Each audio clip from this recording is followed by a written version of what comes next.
are listening to Go Uni Radio. All the time. I love listening to you guys in the morning. You're number one on my preset. It's just so good. I don't know. I'm just addicted to it. I love your station. I think it's great. Live life. Love music. The most acts we've ever had. 106.9 FM.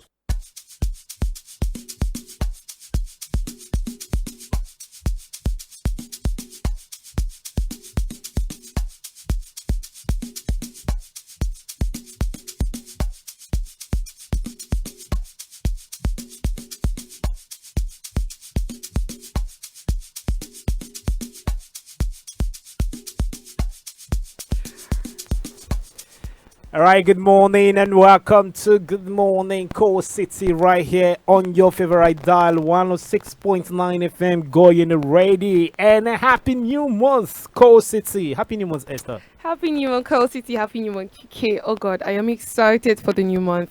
Today is, like I said yesterday, it's triple blessing. A new month, a Friday, and what again? And your month. Abi. Yes. And my month, guys. I told you last in 2 4 days days ago. time, Esther will be In plus 4 one. Hey, Jesus. I've grown, guys. I'm a big girl. I'm just grateful. We've opened the portal for gifts. Start sending gifts. So Start I'm sending gonna gifts soon. I'm gonna give you guys actually the real portal. It has to come through me, so I'll be Right. scrutinizing the gifts. nothing less of excellence. Oh, I like this. We can't settle for the bare minimum. And also for other Mayborns under the sound of my voice this morning, yeah, this is also an opportunity to celebrate you. So if you're listening to me right now, you can go on our social media platforms and just tell us your birthday date. Probably we could just shout out to you on your day. Yeah, of course. Well, it's not too early to wish Esther happy birthday in advance. So I'll be wishing her happy birthday in advance every day up until 5th. Oh, that's, 5th is actually on that's Tuesday, so right? nice. Oh, 5th is my birthday. All right, welcome to Good Morning Core City, and it's 1st May Workers' Day. Happy Workers' 1st Day. May to every worker, including us here in the studio, making it happen for you. And of course, it's public holiday, and I know you're at home relaxing with your Chilling. family, chilling. And the public holiday is actually it's in the right day. It's in the right day actually. Friday. It is perfect. The weekend started early. It started early, guys. So just sit back, relax, and just enjoy the public holiday. All right, as we always do it right here. Good morning, Core City. Esther is going to tell us how we're going to feel this morning, and afterwards we'll look through what the weather has for us this beautiful Friday morning. And then we're gonna short musical break, and when we come back, we look at our top stories today, and of course have a special time when we talk about what it means today for the average worker in Nigeria. Once again, happy Workers' Day, and welcome to Good Morning Core City right here on 106.9 FM going the radio, the heartbeat of dialogue. Remember, you can watch the recap of this show on YouTube at GOU Radio 106.9 FM, as well as on Facebook and Instagram at 106.9 Going the Radio. Right about now, SI is itching to tell us what we're supposed to feel today, being the first day of the month. And of course, I listened to her yesterday, and it was a bit satisfactory because somehow I internalized everything Esther has been saying all through April. And I think April was productive. Now, the most productive time in April is the time we spent here talking to you. Oh, this is a very grave statement to make. So this time we spent here talking. Yeah, it's terrific, right? It's amazing. Yeah, it's amazing. It's amazing. And we're starting the new month on a good note. Yeah. So let's wait and listen to Esther and know what Esther has for us this beautiful Friday morning. Okay. Good morning, Coal City, and welcome to the month of May. Stop for a second, okay? And just recognize this, that you've been given another month, another opportunity, and another chance to do something different. And don't just try your best not to waste it, okay? Because May is not here to entertain you, your plans or your gimmicks. It is here to test your discipline. So this morning, I want you to make a decision, not a wish, not a maybe, a decision. Who are you going to be this month? Because nothing changes until you change. Not your environment, not your circumstance, but you. And if you keep doing the same things, May will look the same just as April did. Yeah, right? But if you rise differently, if you think differently and move differently, this month can change everything for you. So no more waiting. Start now. Start before you feel ready. Start while you're still uncomfortable. Start even if you're unsure. Because clarity comes from action and not from overthinking. And let it stay with you all day and throughout the month of May that you can do anything you put your mind to do as long as you show up, stay disciplined, and refuse to quit. This month, Be relentless about your growth. Be resilient. Keep fighting for the future you want for yourself, for the person you want to be, with no distractions, no excuses, and no playing small. From my heart to yours, and from both I and Chike, we are both wishing you courage to take action, the discipline to stay consistent, and the strength to become everything this month demands of you. Good morning, Cold City. May is here. Don't just enter it. I want you to own it.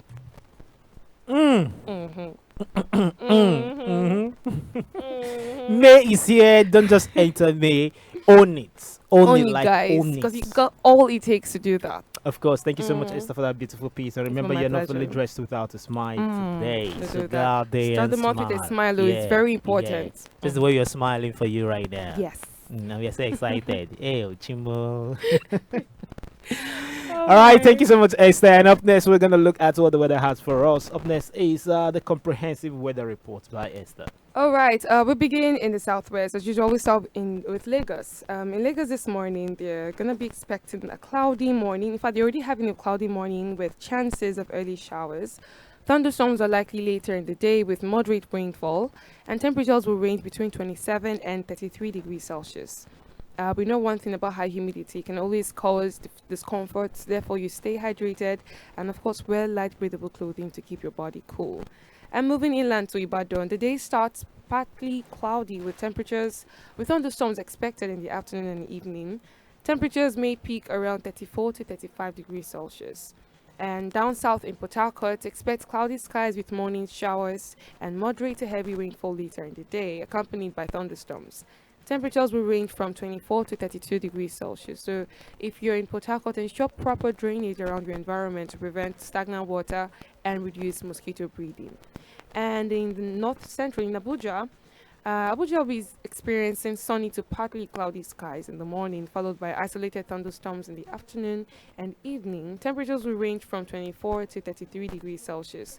Stay hydrated and avoid open spaces during thunderstorms due to lightning risk.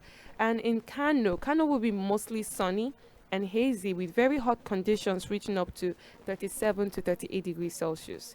There is a slight chance of isolated thunderstorms later in the day. Therefore, protect yourself from heat stress by staying in shaded areas and avoiding strenuous activities during peak sunshine hours. And finally, here at home in Enugu will see cloudy conditions in the morning. Then we're going to be seeing we're experiencing a bit of sunshine. And then thunderstorms may be expected later in the day, and temperatures will range between 23 and 34 degrees Celsius. If you're going out today, just go out with an umbrella because it could rain in different parts of Enugu today. Not everywhere in Enugu, but in some parts of Enugu today. And of course, avoid getting soaked in the rain to reduce the risk of cold-related illness. And that is your comprehensive weather report for today. All right, thank you so much, Esther, for that. And of course, it's still an exciting day. We're already feeling the vibe in the studio. All right, this is the Good Morning Custody right here on 106.9 FM Going the Radio. And we're gonna short musical break right now. And when we come back, we look through our top 10 stories for today. We'll be right back. Rise and shine, Coal City! Yeah! Get your mind right, let's go! This is Good Morning Coal City! Your everyday morning show that puts you in the right frame of mind to accomplish greatness. Join Chike and Esther every weekday on 106.9 FM. Good morning, Coal City! Sometimes all you need is good music. Good music.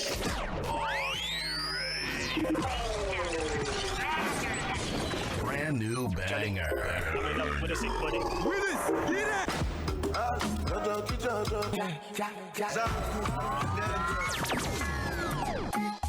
The Afro vibes, hitting the right groove with the right music. 1069 Going Radio.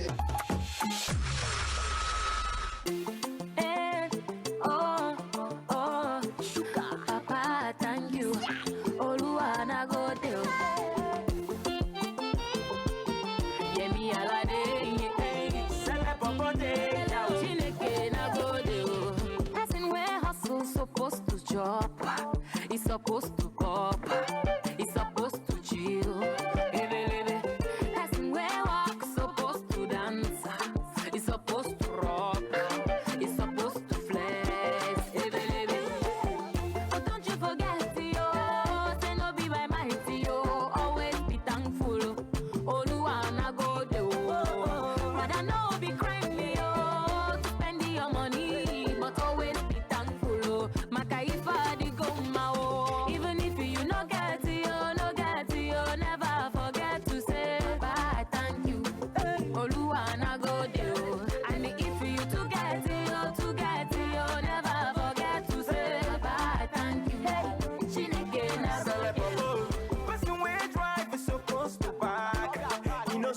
to lucky you.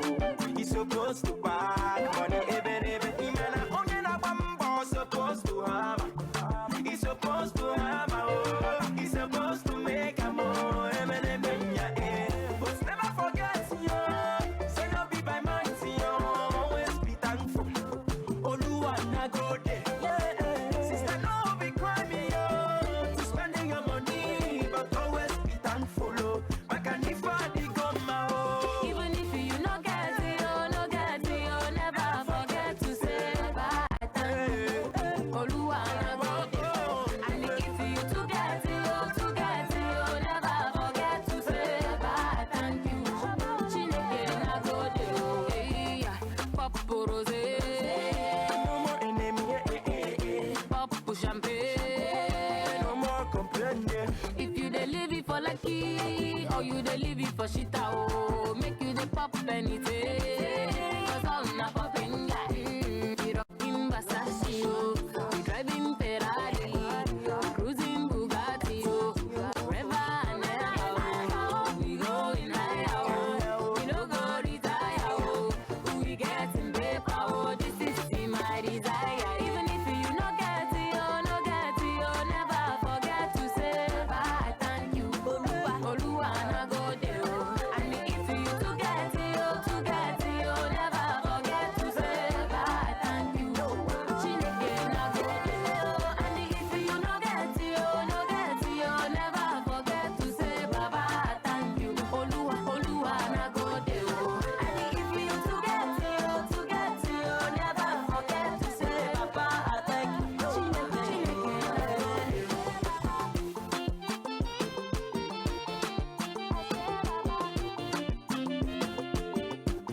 Big Smoke, what's up?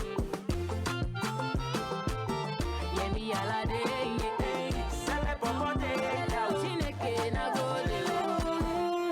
Celeb Bubba on the beat.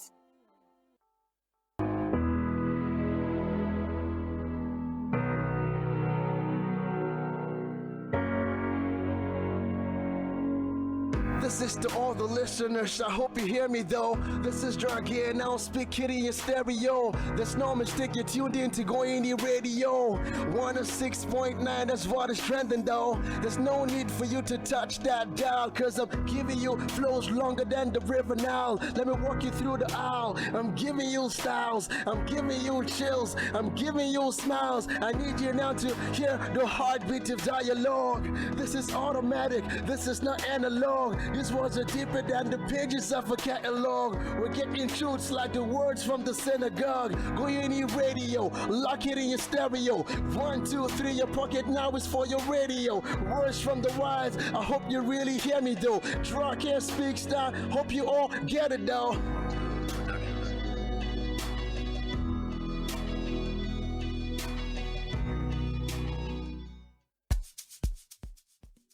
Back to good morning. Welcome back to Good Morning Coast City right here on 106.9 FM Go in the radio, the habit of dialogue, and that was Not Good Day by Yemi Alade and Very beautiful Celebable. song. Yeah, of course. Now we are thankful to God for being able to at least complete last month in good health and sound mind, and then being able to see the beauty of the first day of the month of May, the 5th month of the year. Yeah, Time. Jeez. God is good. Hallelujah. God is I just good. feel like speaking in tongues right now and just breaking tongues and start praising God and worshiping Him and giving Him all the praise because Don't He's been worry. good I and think you awesome have in enough us. time to do that. Hallelujah. After the show. Just come on there. Like I'm actually in the spirit. The Holy Spirit is actually taking over me right now, baby girl.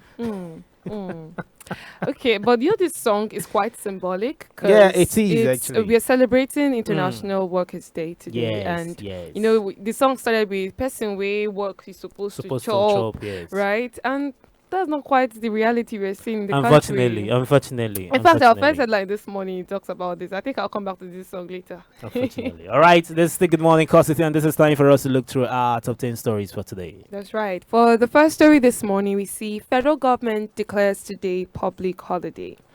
And the federal government has declared today, Friday, May 1st, a public holiday to celebrate this year's International Workers' Day. The Minister of Interior, Dr. Lubumi Tunji-Ojo, announced this on behalf of the federal government. He congratulated workers across the country on this year's celebration.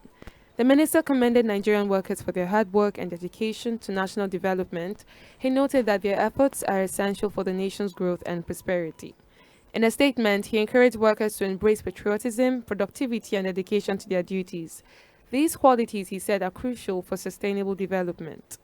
The federal government of Nigeria is committed to supporting the welfare and security of all workers and creating a favorable environment for economic growth, he said.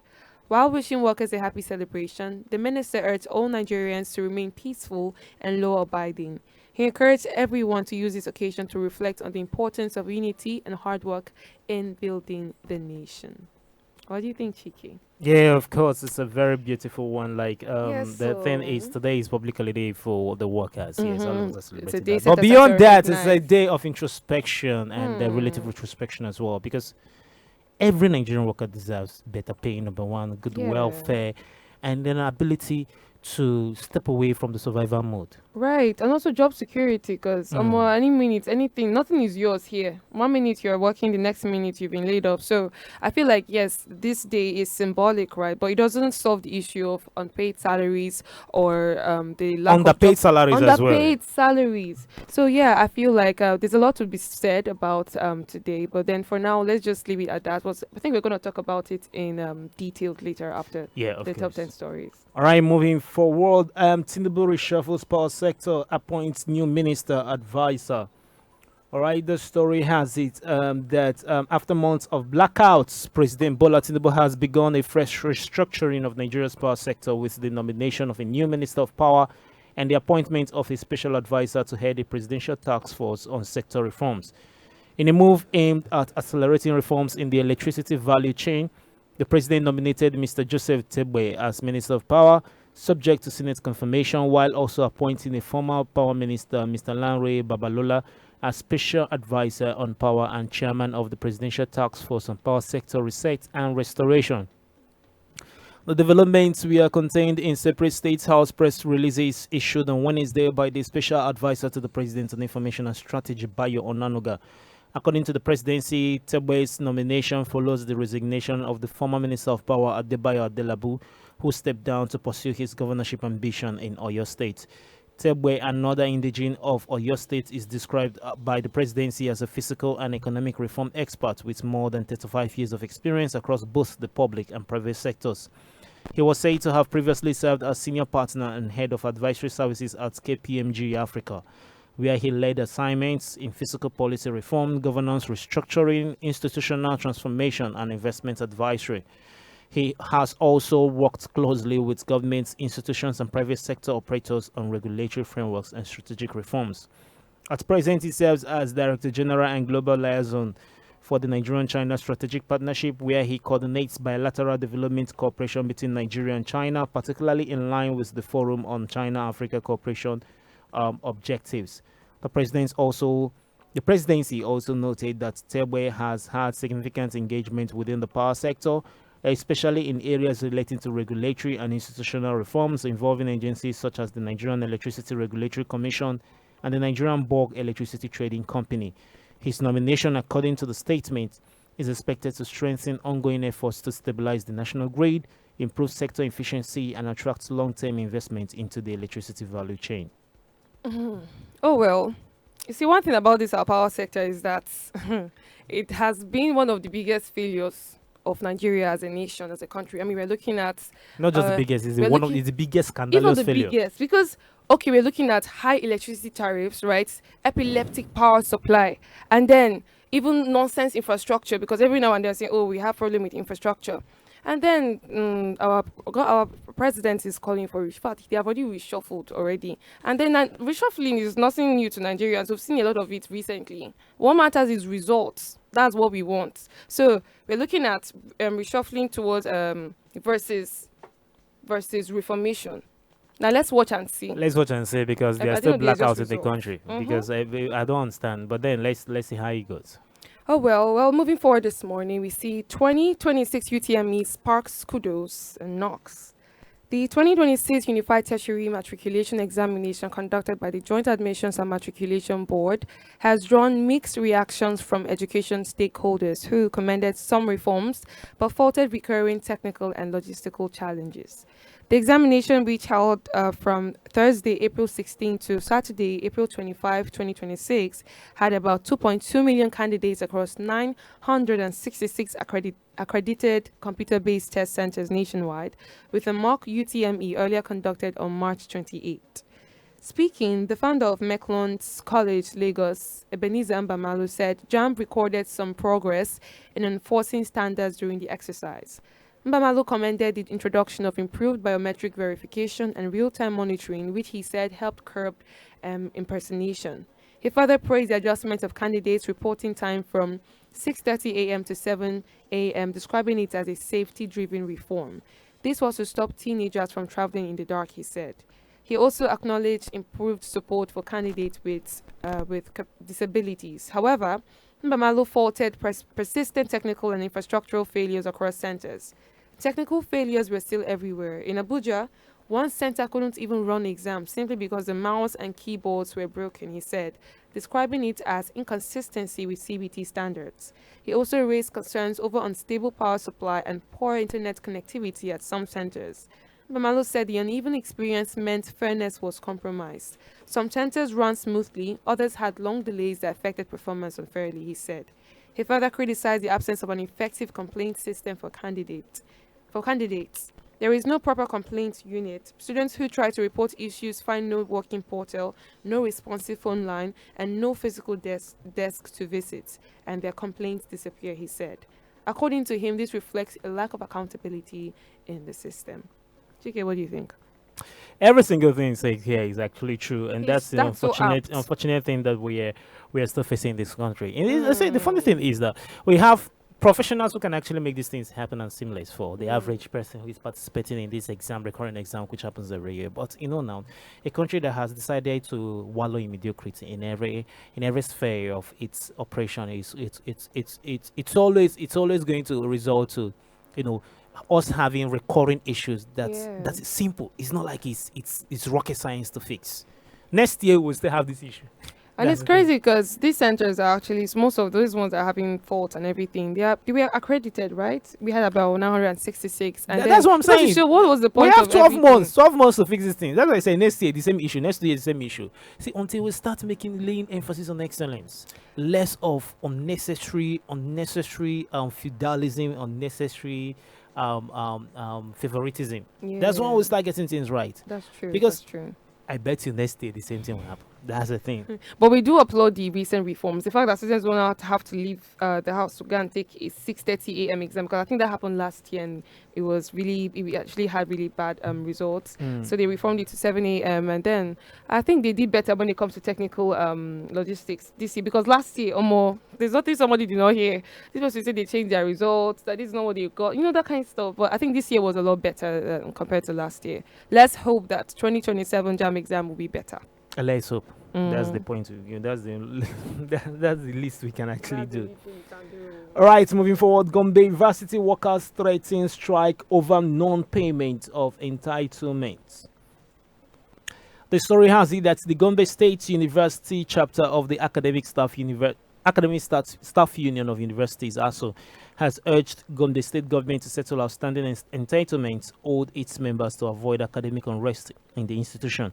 In a statement, ASO chairman in the university, Dr. Mustafa Shehu, said members of the union were demanding payment of 2021 to 2024 backlog of earned academic allowances, arrears of the 25% and 35% wage award, the 70,000 naira minimum wage, arrears of the 30,000 naira minimum wage, and the full implementation of the 2025 federal government ASO agreement.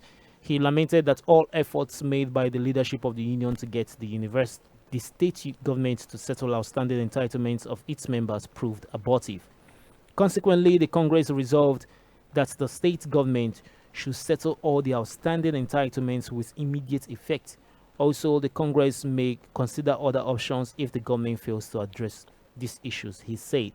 Dr. Shehu added that ASO was also seeking the implementation of the enhanced and postgraduate supervision allowance enhanced teaching practice, industrial training and field trip allowances, and enhanced responsibility allowances.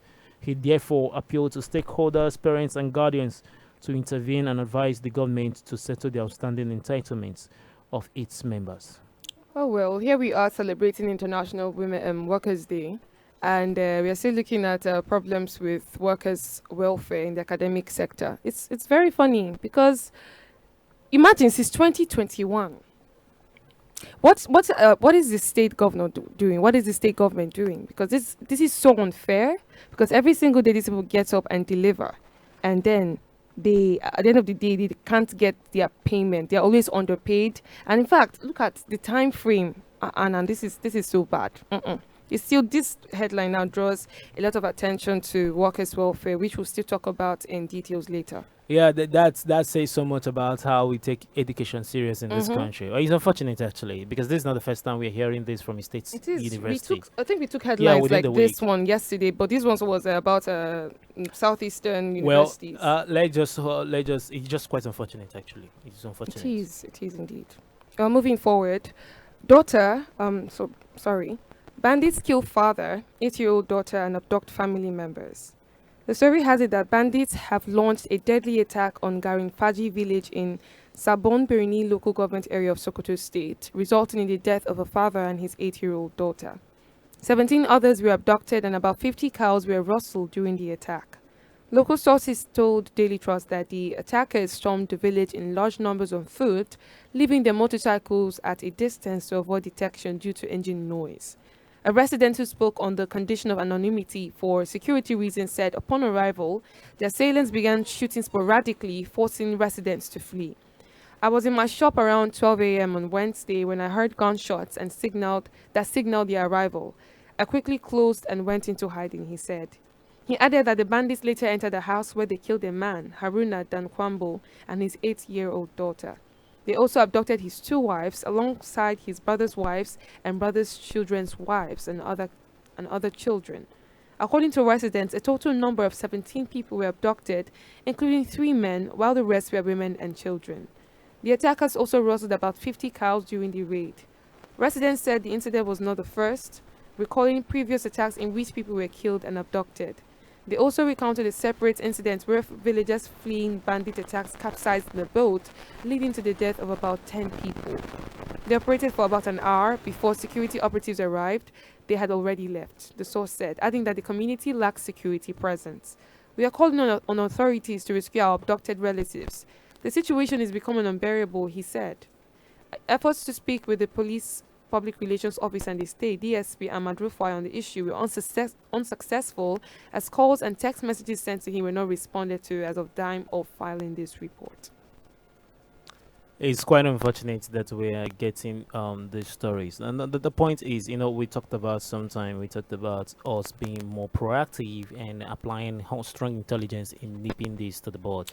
You can't just be reactive all the time, because if you keep being reactive, these bandits will always go and perpetrate the crime and come back. Just look at the story. 1 hour, they operated for 1 hour. It's been happening before. This is not the first time this is happening. It's quite unfortunate, actually. So at this point, the community is supposed to have a response team ready for whenever these people attack. Yeah. But it took them a while. But these people left operated for before 1 hour. They came for 1 hour. It's just crazy. I'm just disgusted by everything. And this is the country we are living in. The guy was saying that it's getting unbearable. It is unbearable. Imagine having to stay in a community where you don't feel safe in your home and you're just waiting. You're just sitting dogs, waiting to be picked up by these bandits at any time of the day. This is not how it's supposed to be. This cannot, and it shouldn't be normal.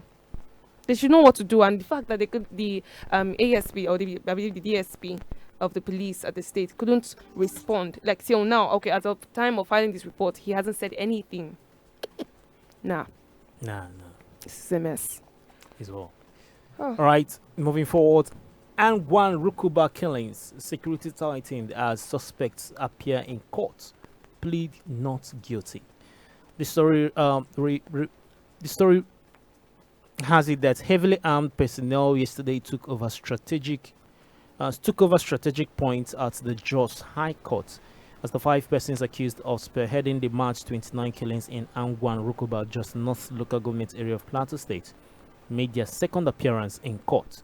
The Plateau State government had filed charges against the 5 suspects who were arrested by the Department of State Services (DSS) in connection with the March 29, 2026 attacks, during which more than 35 persons were killed. The suspects arrived at the court around 9 a.m. and proceedings commenced immediately. The accused persons were presented before Justice Gidelia Fomyong and Justice Jacob Longden in courts 12 and 9 of the Plateau State High Court. They all pleaded not guilty to the charges against them. The case was adjourned till May 8 for a case management conference (CMC), while the defendants were ordered to be remanded in DSS custody. The suspects Issa Omar Ibrahim, Owalu Abubakar, Musa Abubakar Ibrahim, and Adamu Issa Al Hassan were arrested between April 3rd and 10th, 2026, and charged with criminal conspiracy to commit terrorism under the Plateau State Penal Code. According to the charge filed by the State Attorney General Philemon Daffy, the defendants acted contrary to Section 269 and punishable under Section 270 of the Penal Code Law of Plateau State 2017. The charge stated that you did conspire amongst yourselves to commit offenses relating to terrorism when you planned, organized, facilitated, aided, and contributed money to carry out the attack in Angwan Rukuba, which led to the death of over 30 people. Another defendant, Adamu Issa Al Hassan, is facing additional charges, including culpable homicide, illegal possession of firearms, and unlawful dealing in arms and ammunition. Part of the charge against him read that him and others armed yourselves with guns, attacked and killed residents in parts of Riyom and Just South local government areas. Speaking with newsmen at the end of the proceedings, Attorney General and Commissioner for Justice Philemon Daffy said that after the defendants pleaded not guilty, they were ordered to be remanded in DSS custody. Yeah, good one, Alex. At least due process is happening. We have some suspects facing the law, and that's quite. But that's the quite fact that they are important. pleading not guilty, it means Yeah, of that course, the justice process go long. They will plead not guilty. The fact is, let's have a short conclusion of the process, and then let it not be elongated. And let justice be served. And let justice be served. That's the most important thing. Moving on this morning, troops killed 216 terrorists and arrested 284 and rescued 188 kidnapped victims in April. And this is coming from the DHQ. The defense headquarters yesterday said troops engaged in counter-insurgency and other internal security operations across the country, killed 216 terrorists and arrested 284 others in April. The troops also rescued 188 kidnapped victims, destroyed 2 illegal refineries, and recovered 101,443 liters of petroleum products valued at about 104 million naira. Director Defense Media Operations and Major General Michael Onoja disclosed this at the monthly briefing on military operations nationwide. Onoja said ongoing operations had continued to yield significant results, noting that troops also recovered 93 assaulted arms, while 10 terrorists surrendered at various theaters of operation. Providing a breakdown, he said troops carried out precision strikes against insurgents and criminal elements, dismantled enclaves and logistics networks, and rescued abducted civilians. He added that the operations were conducted in collaboration with other security agencies and community stakeholders. Onoja said Operation Hiding Kai sustained offensive actions against Boko Haram, ISWAP, and other terrorist groups across Adamawa, Borno, Gombe, Taraba, and Yobe states. According to him, troops neutralized 136 terrorists, arrested 114 suspects, rescued 18 kidnapped victims, and facilitated the surrender of 9 insurgents and their families in Northeast. He highlighted key operations including successful ambushes, clearance of terrorist camps, and repelling coordinated attacks, particularly in Borno and Yobe states. This is a good one. If this is the data, if this is the statistics for April alone, I think this is good. And I'm not surprised because we've been taking stories upon stories about the crackdowns of our military when it comes to these insurgents and terrorists. And this is a good one. I just hope they keep this momentum up, right? They keep it going. And yeah, this is a good one. Let's just hope that they still have the equipment and everything they need to continue bringing these victories home. Yeah, of course, you're right, Esther. All right, moving forward on our stories. This morning, we have Nigeria condemns Mali defense minister's killing. The story has it that the federal government of Nigeria has condemned in strong terms the tragic killing of the Minister of Defense and Veteran Affairs of the Republic of Mali, Lieutenant General Sadio Kamara, following the terrorist attacks on April 25. The Ministry of Foreign Affairs spokesperson Kimebi Ibienfa disclosed this in a statement on Thursday in Abuja while expressing Nigeria's deepest sympathies to the bereaved family and the Malian armed forces. The federal government also sympathized with the government and the people of Mali for the grievous loss at a critical moment in the nation's history. According to him, in times such as this, when the fragility of human life is laid bare by violence, the bonds that unite nations are felt most deeply. Ebienfa said, Nigeria stands in solidarity with Mali and reaffirms the enduring ties of brotherhood, shared destiny, and collective resilience that define the African spirit. The federal government of Nigeria condemns the cowardly acts perpetrated by terrorist groups in different parts of the country in recent days, which have resulted in the loss of lives and properties. Such acts not only threaten national stability, but also undermine the shared values of peace, dignity, and coexistence upon which our societies are built.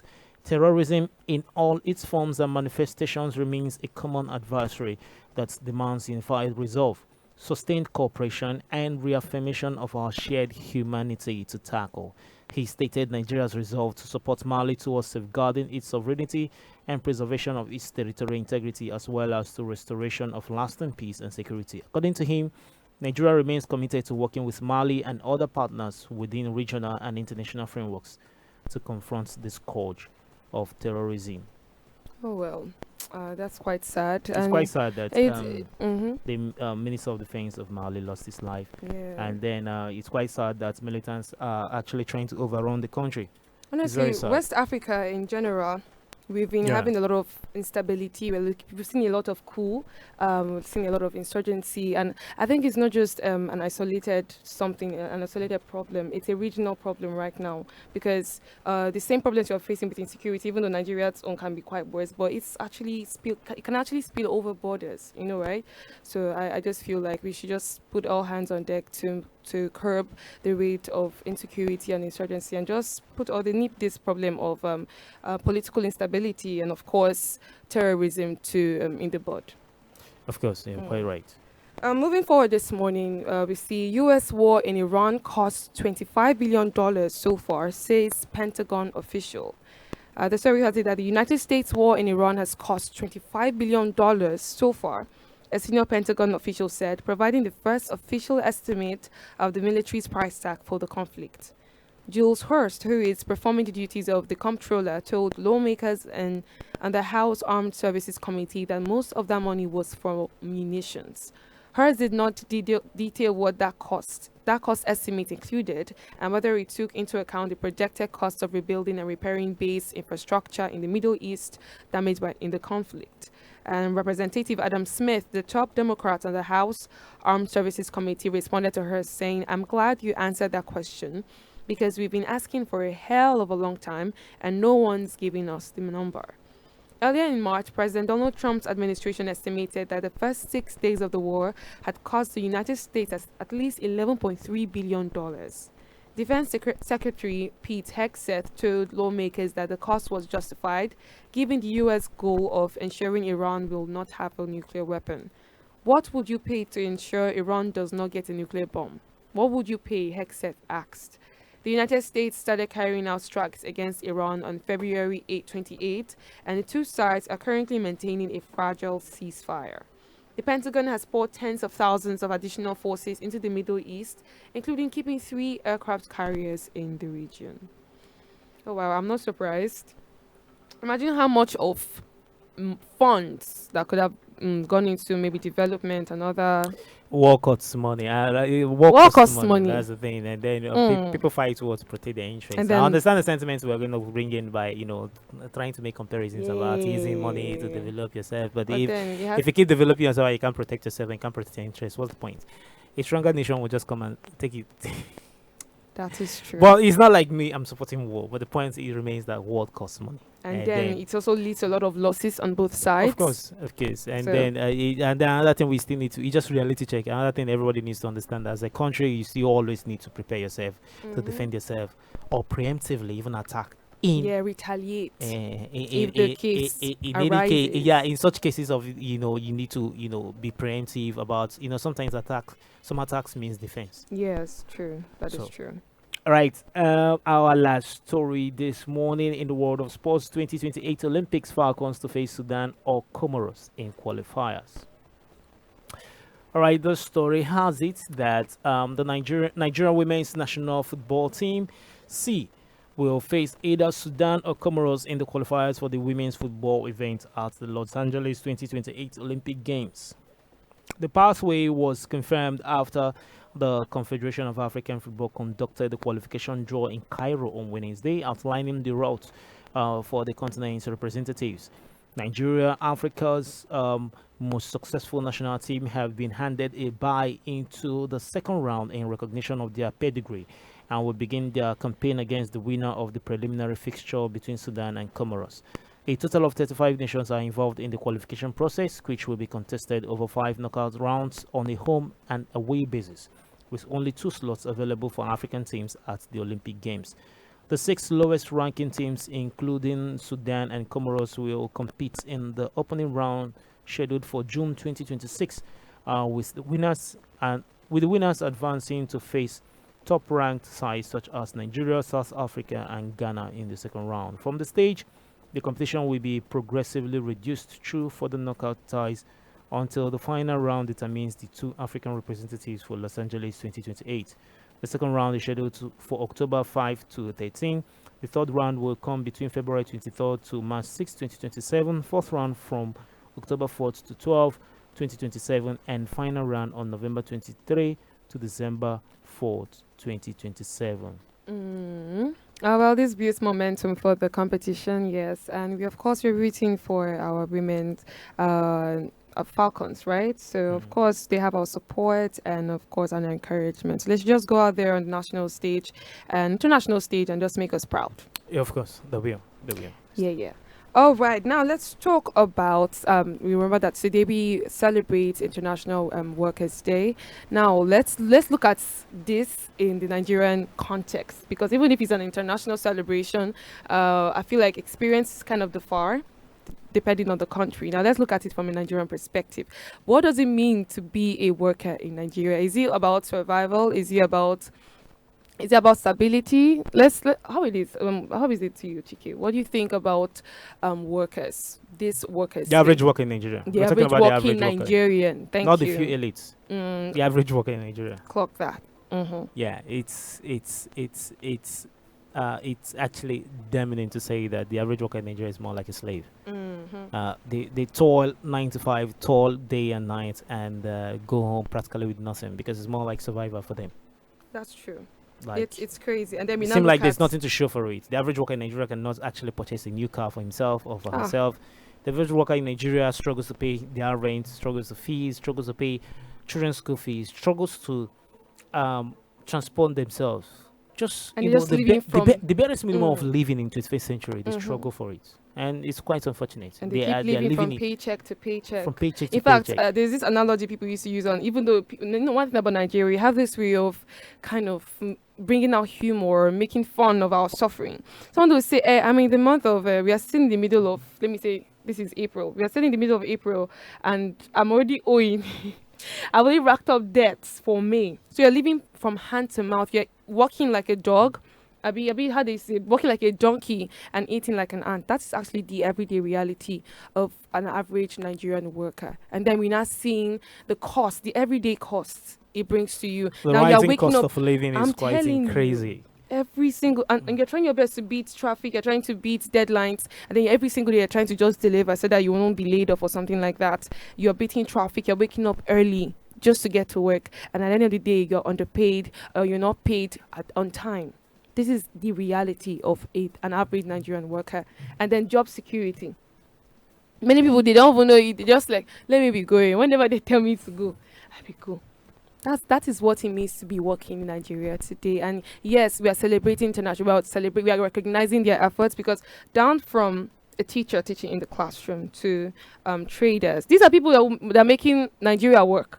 These workers, our without civil workers, no servants. society can actually work. Exactly. Because they are the heartbeat of the nation, of every economic development in every country. Because they're actually the ones making the economy work. That's true.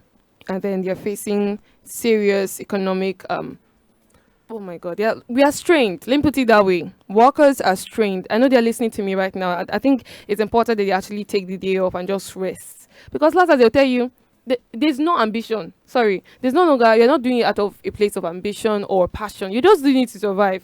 In Nigeria is not a place where you work and be saying, nah, I'm doing this to find purpose. Okay. I don't think, just come to an adult and ask them, and you like what you're doing? Say, no, I'm just doing what I can to survive. And that is not that's quite unfortunate. But then what we're calling for is a situation whereby, first of all, the citizens, because when the government refuses to pay attention and listen, citizens needs to rise to that state of awareness that you deserve better. The country is so rich that it can provide those things. But the point is, we are bedeviled with maladministration. We are bedeviled with corruption, terrible leadership over the years. It didn't just start today. So it won't be. It will be disservice. It will be unfair to say the whole corruption thing started with this administration. No, it has been there. It's just that we have successful government is actually paying lip service in nipping this to the board, in fighting this head on. But the fact remains that every one of us needs to rise to the very, very responsibility of speaking up for the average Nigerian worker.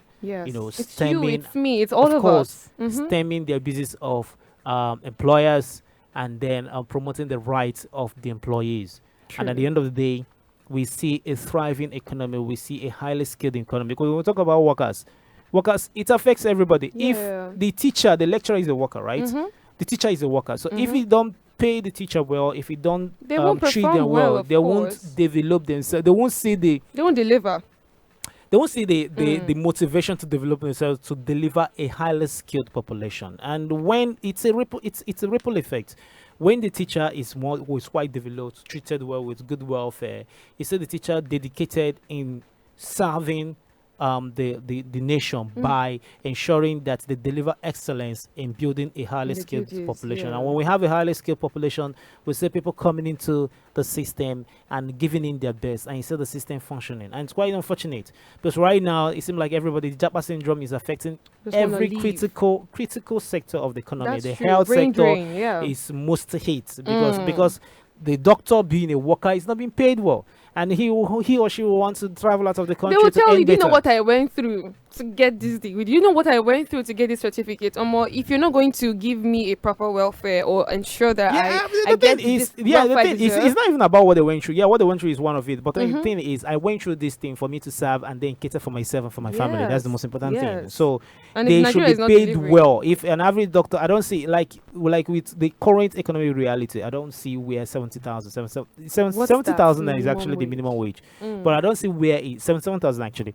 I don't see where it's going. Look at transportation. I spent, for example, from my location to this place. Do you know how much I spent on the week? On the week, I spent close to 15,000 commuting to work. Just multiply that by 4 weeks. Goodness. So it's crazy what's happening in the country. And today we're using this platform to advocate for the average Nigerian worker. Happy Workers' Day, by the way. But then let us understand that until we rise up together as a people with one voice to fight for this, this will keep festering, because the people we are talking to are actually adamant. Look at the average politician who is earning far more than their counterparts outside the country. So it's left for us to stand up and tell ourselves that we deserve better, and for us to deserve better, we need to speak with one voice and then fight this. Yes. You've spoken that so beautifully. And then to every Nigerian worker out there, I want you to know that we acknowledge you, we see you. More grease to your elbows, okay? Do not delay or do not relent in delivering your duties. Keep trying your best, because if you fail in your duty, it will affect the other people. So just try your best. I mean, to create the Nigeria we want, change begins with us, right? Yeah. So just try your best to make sure you are doing well in your own part. Do your own part and then leave the rest. Happy Workers' Day, guys. Of course, and do the rest. That's the most important thing. Yeah. Enjoy your day, guys. It's a public holiday. Rest. what's the word again? You have an early weekend, so just use it and enjoy yourself, rest, and as you wait for Monday. All right, this is where we're going to be wrapping it up this beautiful Friday morning, which of course is the first day in the month of May. And thank you so much for joining us this morning on Good Morning Core City, and thank you so much for engaging us, and thank you so much, Esther, for being incredible as always. It's my pleasure, Chike. You know I love doing this with you, Yeah, right? I know, and I love doing it with you too. Oh. All right, until we'll meet again same time on Monday. Bye-bye, and have a fabulous weekend. Take care, guys.